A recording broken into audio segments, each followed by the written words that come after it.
I'm going to infiltrate Coinbase, one of the biggest players in the crypto world. With these tools, NMAP, NSF, and the MSF Console, we're turning that fantasy into a digital reality. Welcome to a modern tale of Robin Hood, where the crypto rich become a source of wealth for the digital poor. But hold on to your seat, because there's a twist at the end you won't see coming.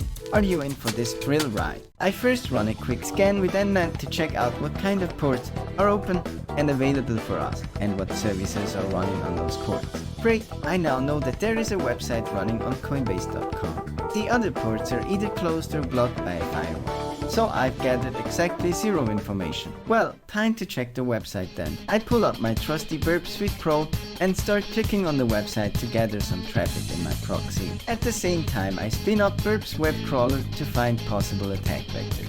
But after checking the fields for SQL injection, XSS, command injection, and other common vulnerabilities, I still have nothing. After all, according to Mitch Mojito on TikTok, SQL injections aren't possible anymore. After having no luck with my manual testing, it's time to bring up the big guns. Metasploit and Nessus. Every script kid has dream team. Nessus is a highly regarded and widely used vulnerability scanner. With Nessus, I could scan Coinbase's system for known vulnerabilities such as outdated software, misconfiguration, and missing patches. But sadly it cost around $4,000, and I just spent my entire money on Burp Pro and my RGB keyboard. So Metasploit it is. Metasploit offers a wide range of auxiliary scanner modules that allow us to automate our vulnerability scanning and enumeration in general.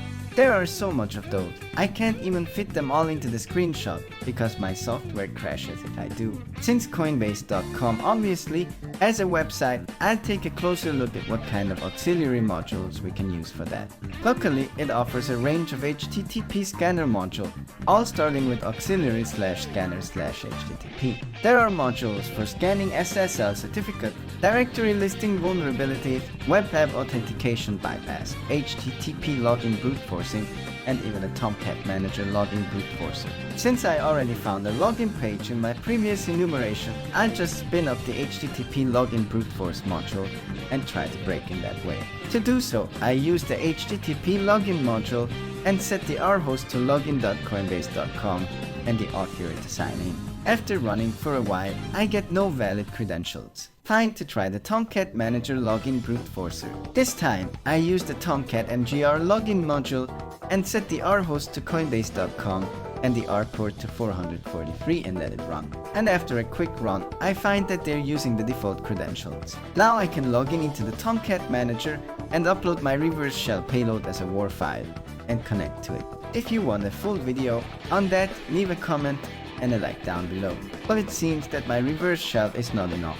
I'm not a privileged user. I can't even access the database. It seems I need a more powerful tool to continue my journey, MetaPredator. I have the perfect video to show you how to use MetaPredator to level up your hacking ability. Just click on the video on screen to learn more.